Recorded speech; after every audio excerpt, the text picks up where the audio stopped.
Bonjour tout le monde, très heureux de vous revoir. Aujourd'hui, je vais vous parler de la future agence, en fait, une autre agence, d'un gouvernement d'agence. Hier, nous avons terminé les consultations, nous avons entendu beaucoup de groupes. Il reste sur la table beaucoup de questions. La plupart des groupes voulaient que la ministre explique très bien la mission. Hier, le dernier groupe, les urbanistes, ils ont ramené la notion de l'aménagement du territoire. Pour moi, c'était une de mes meilleures rencontres avec ce groupe parce qu'ils ont exposé le vide de l'agence. Parce que la ministre leur a posé la question, comme à l'habitude, est-ce que vous m'appuyez dans cette agence? Et hier, il y avait un grand lapsus, c'est que si on n'a pas de vision en matière d'aménagement du territoire, ça sert à quoi une agence? Et ça, c'est le fond du problème de le projet de loi de Madame la ministre. Mission, vision, la définition d'un projet complexe. On ne sait pas c'est quoi un projet complexe. Le coût du lancement de l'agence, on parle de 3 millions pour les premiers 6 mois. Et permettez-moi de vous dire c'est quoi, ça va aller sur quoi?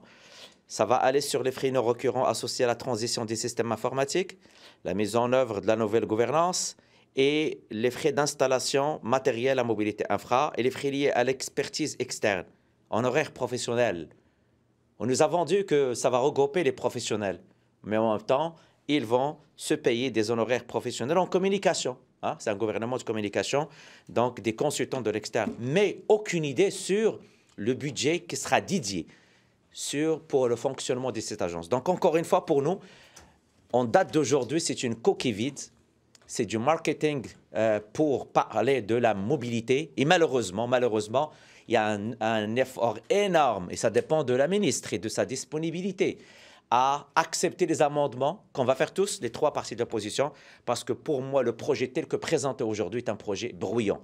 À part ce que vous avez vu ce matin, l'absence totale d'analyse d'impact réglementaire, nous avons fait nos devoirs. La demande d'accès, je l'ai. Nous avons analysé la plupart des sociétés d'État que le gouvernement a créées. La dernière, l'agence de santé, et il y avait une analyse d'impact réglementaire. Voilà. Merci beaucoup. Je suis prêt à prendre vos questions. On dirige, est-ce que c'est le retour de l'austérité? Je vais parler du transport. Ce que je constate, c'est des gels partout. Gels d'embauche. Vous avez vu les ingénieurs cette semaine, ils ont dit qu'on a reçu l'appel d'arrêter des chantiers.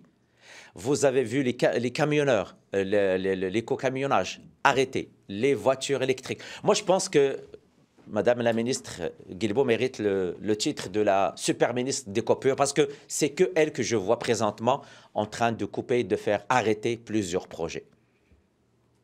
Il y a quand même des coupes dans les cégeps aussi? Oui, non, oui. Je parle du transport.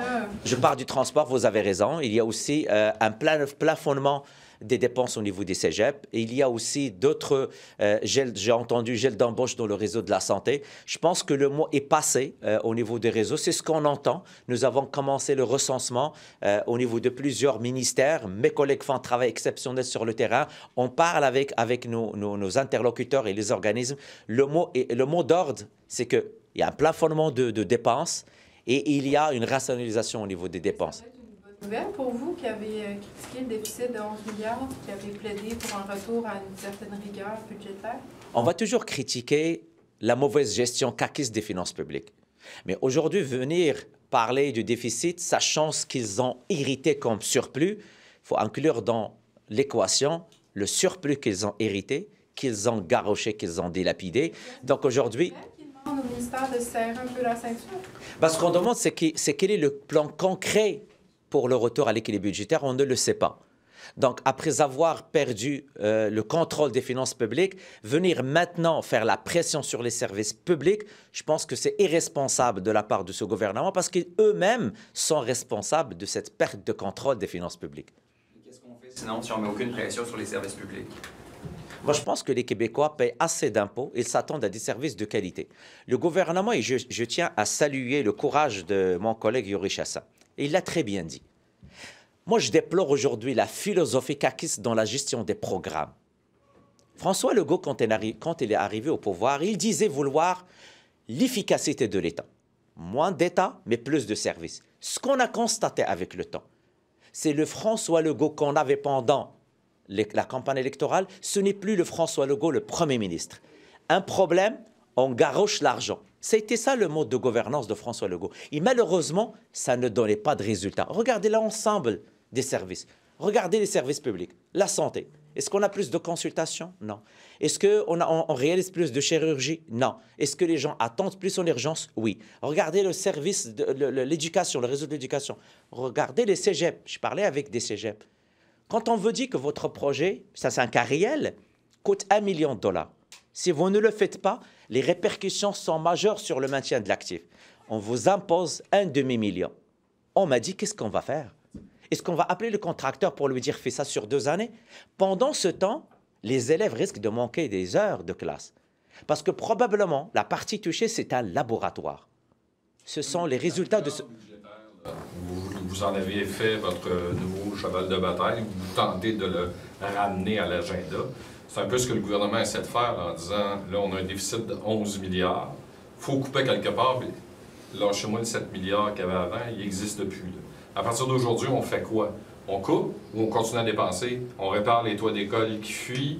On continue à investir dans les chantiers de construction? Ou on astreint tout le monde à gérer leur budget serré pour arriver justement au retour à l'équilibre budgétaire? C'est un peu ça la question que je vous pose. On doit continuer à bien gérer les finances publiques, mais encore une fois, permettez-moi de vous dire qu'il y a une seule personne qui est responsable, qui a mal géré les finances publiques depuis le début, et il s'appelle François Legault. Quand pour n'importe quel problème, ce que tu penses faire, c'est garrocher l'argent, pourquoi ce que vous venez de me dire est tellement important? Pourquoi ils ne se sont pas posé ce genre de questions avant? Est-ce que l'argent que nous sommes en train de mettre dans un programme... Vous, est-ce que les libéraux, vous êtes favorables à une compression des dépenses ou à une limitation des dépenses dans l'État? C'est ça la question que je vous pose. Le Parti libéral demande la rigueur et pour nous, la rigueur ne doit pas affecter les services à la population. Les Québécois payent déjà assez d'impôts. Et ce n'est pas aux Québécois aujourd'hui de payer les frais de la mauvaise gestion caquiste en matière de finances publiques. Je tiens encore une fois à rappeler le propos de mon collègue Yuri Chassin. C'est le mode de gouvernance de la CAQ. Il y a un problème, on garoche l'argent. Ils ne se sont pas posé la question sur les résultats. Est-ce que les programmes... on les tient responsables sur le fait de garrocher l'argent depuis 6 ans. Est-ce normal qu'on se ramasse aujourd'hui avec un trou budgétaire de 11 000 $? Juste pour revenir sur 11 milliards, pas 11 millions, désolé. Juste pour revenir sur le projet de loi 61, vous avez vu que la plupart des intervenants qui sont venus en commission parlementaire ont demandé à la ministre de restreindre le mandat de la future agence sur les projets de transport en commun. Or, elle se garde manifestement, clairement, une porte ouverte pour des projets de transport, par exemple, comme le 3e lien. Est-ce que ça fait partie des amendements, des éléments pour lesquels là, vous demandez une modification au projet de loi? Clairement, nous, on va se battre pour une bonne définition de la mission. Il y a des groupes qui nous ont dit il va y avoir un conseil d'administration. On ne va pas jouer dans le même film que les autres agences. Si la mission n'est pas restreinte, ça veut dire que le conseil d'administration, demain, via une pression politique, va aller de l'avant avec le 3e lien. Et c'est là que je me pose la question. Est-ce que l'agence n'est pas un tremplin pour Mme Guilbeault, une porte de sortie pour le gouvernement Legault, pour dire aux Québécois, encore une fois, écoutez, on n'a pas pu répondre à la demande la première fois ni la deuxième fois. Ce qu'on va faire, c'est que le 3e lien figurera sur la liste des priorités pour la future agence. Mais ce n'est pas ça qu'on a vendu à l'ensemble des intervenants. L'ensemble des intervenants, unanimement, je dirais, ils disaient oui, mais. Et le mais, c'est quoi? C'est occupant. Il faut qu'on s'occupe davantage de la mobilité durable, du transport collectif. Donc, vous avez l'impression que c'est une genre de bébelle politique de la CAQ pour essayer de se débarrasser du 3e lien? C'est une hypothèse et je vais vous dire pourquoi. À chaque fois qu'il interpelle Mme la ministre et les groupes, il leur dit « Est-ce que vous étiez dans l'autre projet de loi de mon collègue ?» À un certain moment, je dis « Écoute, on n'est pas dans le projet de loi de votre collègue, j'ai siégé dans ce projet de loi. » Ce projet de loi réfère à quoi? C'est les contrats collaboratifs. Donc, l'agence va utiliser l'autre projet de loi qui est les contrats collaboratifs en vue de fonctionner. Donc, au bout de la ligne, ça sert à quoi l'agence si on n'a pas la vision et la mission pour la mobilité durable à travers tout le Québec? Sur cette agence-là, vous avez quand même des... Parce que je veux savoir, est-ce que vous êtes quand même d'accord avec l'idée générale de cette agence-là? Parce que les projets de transport collectif, c'est vrai que les coûts explosent. On peut regarder la ligne bleue à Montréal. on a de la difficulté au Québec à ériger des grands projets de transport collectif en respectant les coûts et les échéanciers. Donc, est-ce qu'elle ne pourrait pas être bonne quand même pour ça? En date d'aujourd'hui, de ce que j'ai dans le projet de loi, non. Si Madame la ministre n'est pas ouverte à revoir la mission, la vision, la définition des projets complexes et le financement, on n'en a pas parlé. Beaucoup de gens parlent du financement. C'est parce que l'ingérence politique, et prenez le cas du tramway, un groupe l'a très bien dit, l'ingérence, l'interférence font augmenter le prix des projets. Et c'est ça qui a nuit à beaucoup de projets. Donc, si on va se donner une agence, qu'on va se donner tous une agence qui va avoir une mission, une vision très claire, ça pourrait être une bonne idée. Mais il reste encore beaucoup de questions qu'on n'a pas encore de réponse de la part de la ministre. Et la plupart, ils ont parlé du financement. L'aurait dû juste appeler ce projet de loi. C'est mon projet de loi que j'ai déposé. La plupart des sociétés de transport réclament des revenus de financement supplémentaires. Ce qu'il y a dans son projet de loi, c'est uniquement leur permettre de vendre des immeubles. Mais ça ne donne pas des revenus récurrents. Ça, c'est du concret. Ce projet de loi répond au financement des sociétés de transport. C'est... Ah, ça, écoutez, c'est... Par commission parlementaire. Je m'inspire de mon collègue qui est un grand peintre, donc j'essaie pendant la commission parlementaire. Concernant Nordvolt, le fait qu'on ne sache pas exactement la durée de l'allocation du bloc d'énergie, est-ce que ça vous inquiète? Oui, ça m'inquiète, mais permettez-moi de saluer le travail de notre équipe. Parce que si ce n'est pas les questions de mes collègues, et notamment de ma collègue Marois hier, on ne va pas le savoir que le gouvernement est en train de penser à un échéancier. Et tout ce qui se passe avec Nordvolt, et je veux juste être clair, nous, ce qu'on demande, c'est plus de transparence par rapport à l'octroi des blocs d'énergie. Fitzgibbon n'est plus là. Fitzgibbon, il s'est octroyé beaucoup de pouvoir. Je sais que Mme la ministre a aussi ce titre de super ministre parce qu'il a à la fois l'économie et l'énergie.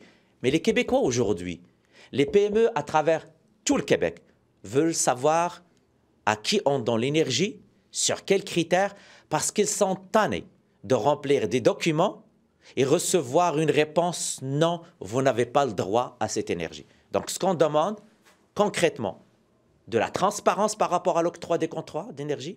Et si on a réservé d'énergie pour quelqu'un qui n'est pas capable de l'utiliser, mais s'il vous plaît, libérez cette énergie, c'est le Québec d'abord. Et c'est ce qu'on va maintenir comme... Fitzgibbon a senti les problèmes, par exemple, de Nordvolt et que ça l'a démotivé au point où il a voulu partir? Écoutez, M. Fitzgibbon est un homme d'affaires.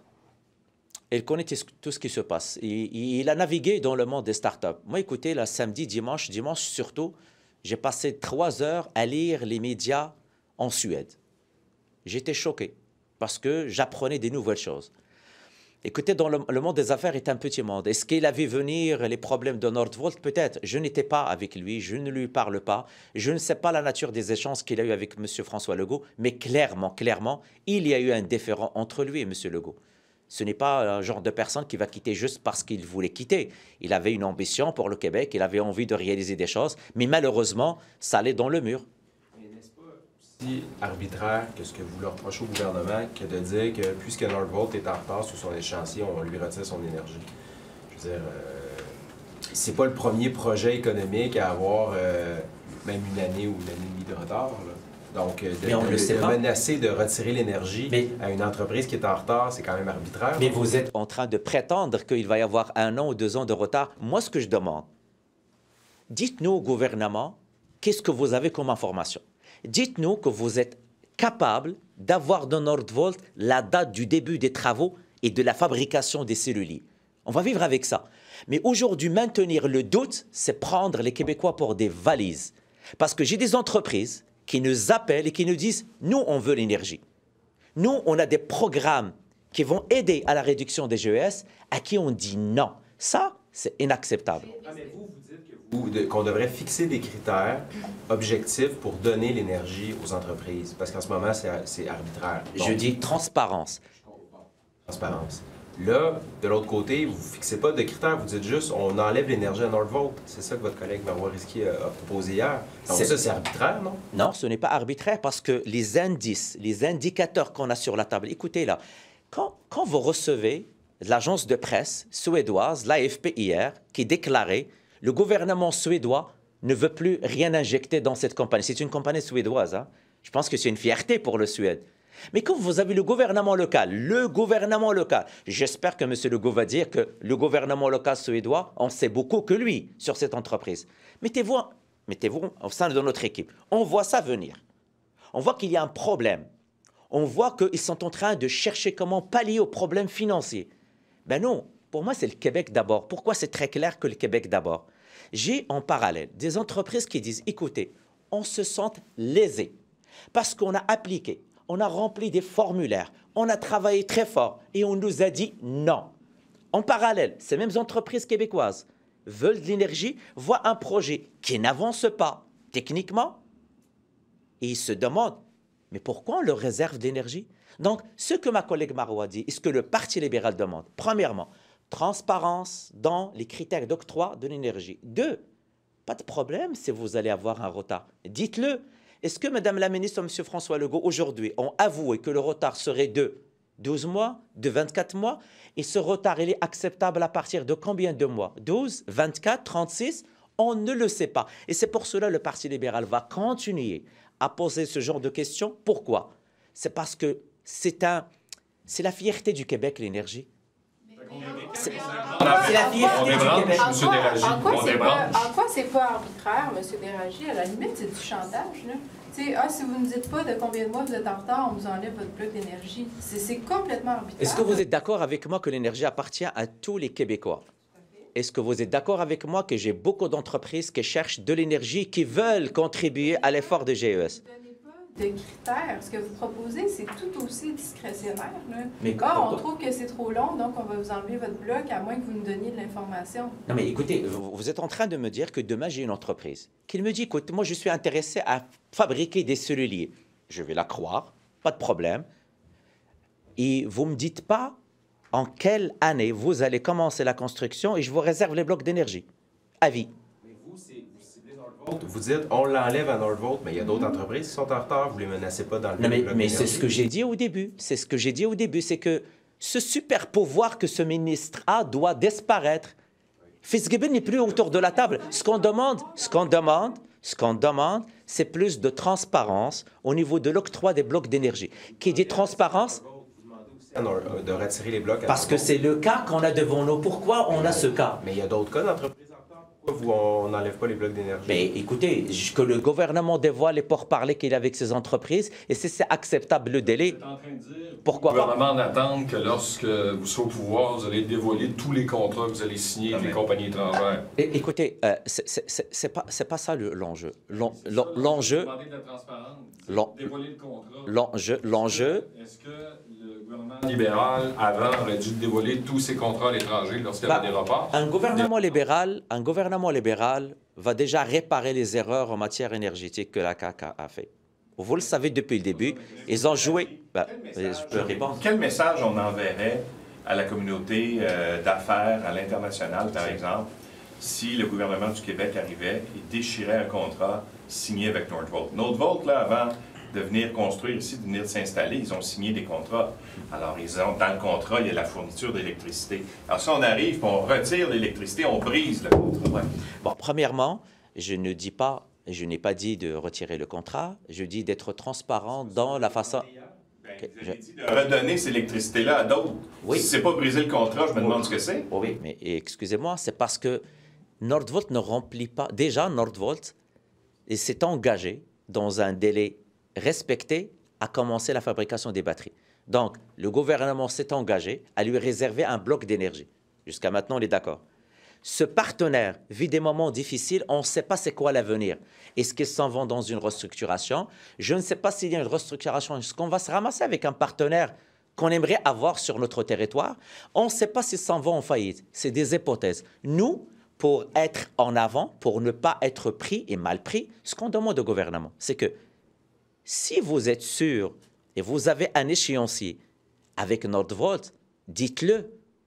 Mais là, maintenant, le gouvernement n'a rien. Je ne sais même pas comment le gouvernement a négocié le contrat. Mais ça revient à dire ce que ma prémisse, c'était de dire quel message on envoie à la communauté internationale en disant, par exemple, si vous venez vous installer chez nous, puis vous avez un petit pépin en cours de route, bien à ce moment-là, on va vous laisser tomber. Non, ce n'est pas ça. Ben oui, c'est ça que ça équivaut à dire. Vous avez un retard, vous ne respectez pas votre contrat, on vous enlève l'électricité. Voyons.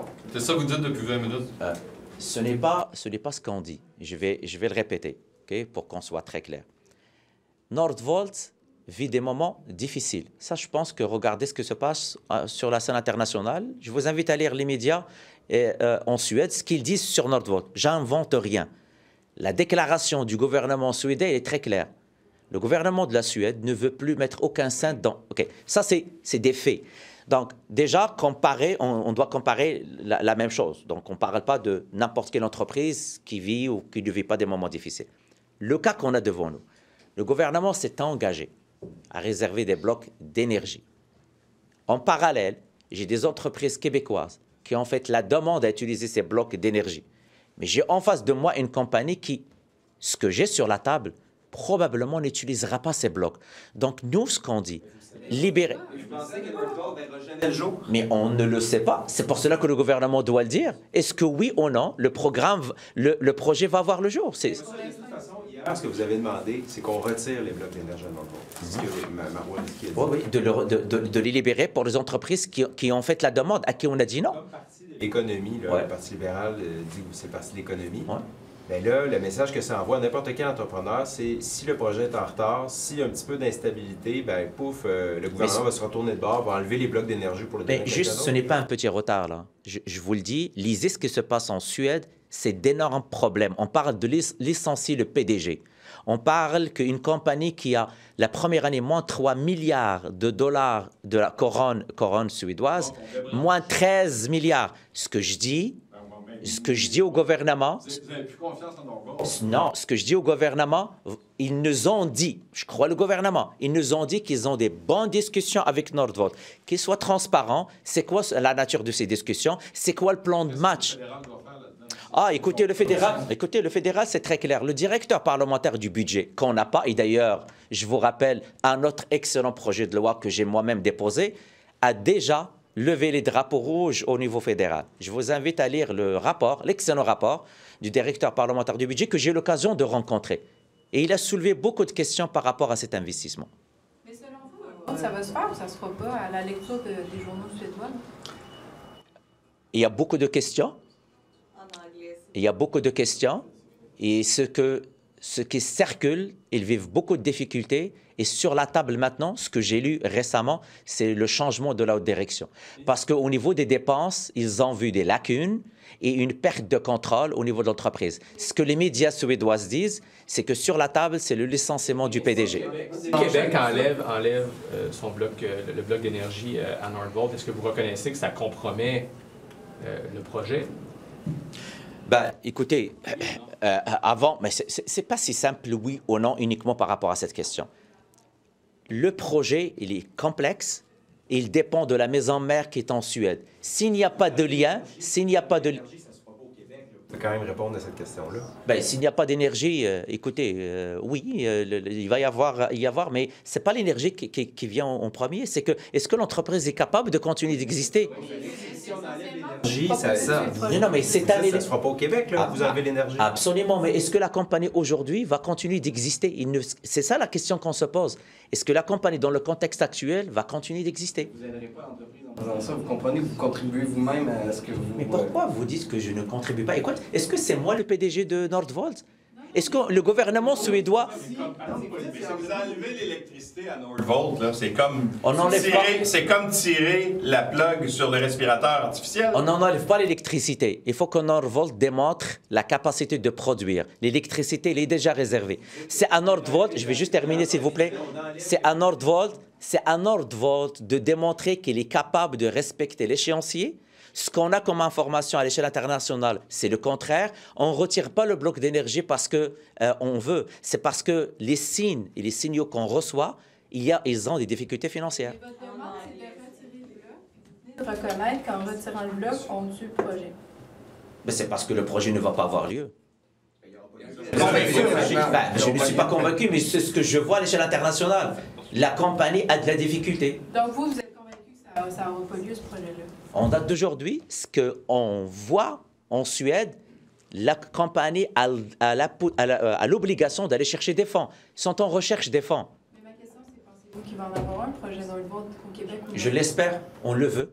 On veut le projet. On veut que le projet se réalise. Parce que vous proposez de signer son arrêt de bord. Écoutez, il y a deux débats. La compagnie vit des moments difficiles en Suède.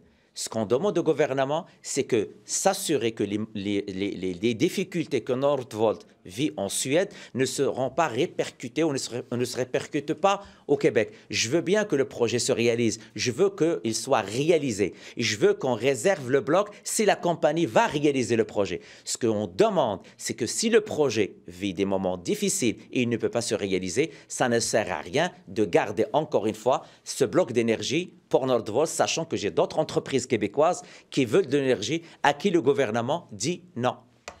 Just in English. Yeah. So you don't regret to have asked the local government to get back the megawatts that were promised to Nordvolt. Even you don't think it went too far what the Quebec Liberals are asking.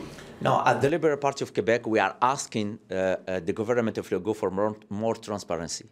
We have some companies, Quebec companies, asking us for more energy. So why the government will reserve this part of energy for a company than another company? Do you have the impression that Quebecers should have realized earlier that Nordvolt is not a solid multinational, but it's a growing company that is facing difficulties? Yeah, it's a growing company. It's a startup, and once you have a little information regarding all the startups across the world, they have problems. So I don't know what's the deal between the government of Quebec and Nordvolt, but in this case, what we have the information that we receive from the country from Nordvolt, they have so many problems, economic problems, finance problems. What should be the cutoff? What should be the deadline for Nordvolt? That's why we are asking the government, what's the deal between the government of Quebec and Nordvolt? We should be more transparent. So why they will put, they will reserve this block of energy for Nordvolt, what's the deadline? So they should be more transparent and to say what's the deadline for Nordvolt. What would be your deadline? Yeah. Sorry? What would be your deadline? I don't have any deadline, so I don't have the contract. I don't know what's the government sign with Nordvolt. So they have all the information if the project will be, okay, yeah or not. That other businesses in Quebec want to get megawatts to decarbonize their activities. Yeah. How long do you give to Nordvolt? How long do you give to Nordvolt to use its megawatts? Yeah, but the problem is they're not using the energy now. So we will not wait until the decision of Nordvolt. Now, some companies, some SMEs in Quebec, they are asking for more energy. So we are asking the government to give them more energy. And on the Bill 61, yeah, why people should care about the fact that before having this bill, creating this new agency, the transport minister didn't do an assessment. Why should people care about this? Yeah, because once you want to do your job very well, you should do this assessment. So we want to see the impact of this project, because before, once we have the Agency of Health, SQDC and other agency, the governments take the time to do it. So it's part of doing the job well. And that's why I'm asking why the minister, she's not asking for this assessment. Why she hasn't done it? And what difference it would have made? I invite you to ask her. Okay. What difference it would have made in your life going in those consultations? It's more information regarding the impact. So it's very important to know what's the impact regarding the relationship between governments and some entrepreneurs regarding the new type of contract that we will have, we will sign. Can you be more clear? Yeah. In this context of a transport agency, what difference, what you would have liked to see in this analysis? Yeah. This analysis, we have it every time with every single project, bill, okay? it's part of doing the job well. So once you want to start the analysis of any bill, you have it inside. So the government try to look across the bill and to see the impact for every parts, like economic impact, assessment impact. So it's very important for the future of the agency, but also to understand all the impact of this bill. Thank you.